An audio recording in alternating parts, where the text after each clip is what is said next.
وَجَعَلْنَاهَا آیَةً لِلْعَالَمِينَ، اور ہم نے اس واقعے کو یا اس کشتی کو نشانی بنا دیا تمام جہان والوں کے لیے۔ اب اس پر میں چاہتا ہوں کچھ تاریخی حقائق بھی آپ جان لیں۔ ابھی میں نے آپ کو بتایا پہلے رسول حضرت نوح تھے، ان سے پہلے 3 انبیاء ہوئے ہیں، نبی آئے ہیں 3، رسول کوئی نہیں۔ پہلے نبی حضرت آدم تھے علیہ الصلوۃ والسلام، پہلے انسان بھی، پہلے نبی بھی۔ دوسرے حضرت ادریس تھے جن کا ذکر ہے سورہ مریم میں، وَاذْكُرْ فِي الْكِتَابِ ادریس انہ کان صدیقا نبیا ورفعناہ مکانا علیہ۔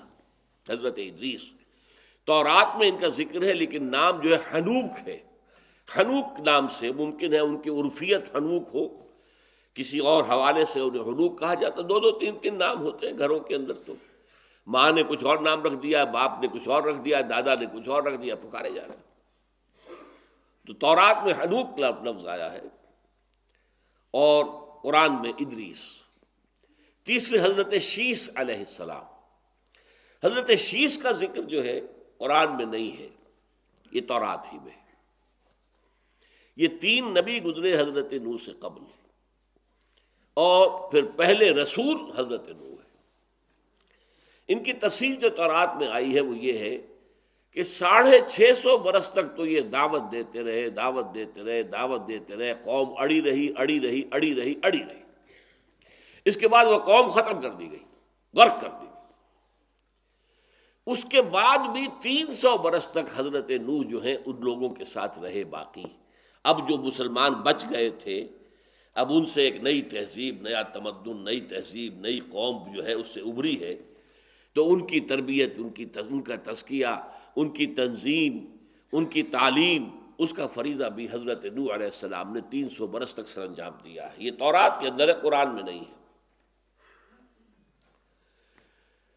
پھر جعلنا، ہاں اچھا ایک بات اور نوٹ کر لیجئے، کیونکہ عالمین کہا ہے، تمام جہان والوں کے لیے ہم نے نشانی بنا دیا، تو حضرت نوح علیہ السلام کا ذکر جو ہے ہندوستان میں جو ان کے بڑے بڑے اسکرپچرز ہیں ان کے اندر موجود ہے۔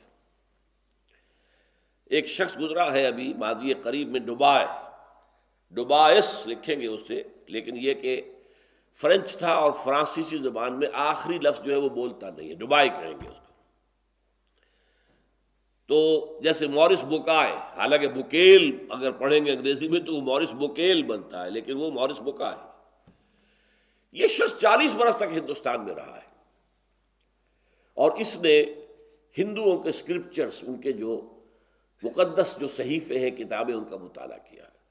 وہ اس نتیجے پر پہنچا ہے کہ منو، جو ایک بزرگ شخصیت جس کا ذکر ہے ہندوؤں کے ہاں، منو، یہ مہانو تھے۔ مہانو، بہت بڑے نو، مہا کا لفظ جو ہے ہندی میں بڑے کے لیے، آتما روح، مہاتما بہت بڑی روح، مہاتما وہ بہت ہی اونچی روحانی شخصیت مہاتما کہلائے گا۔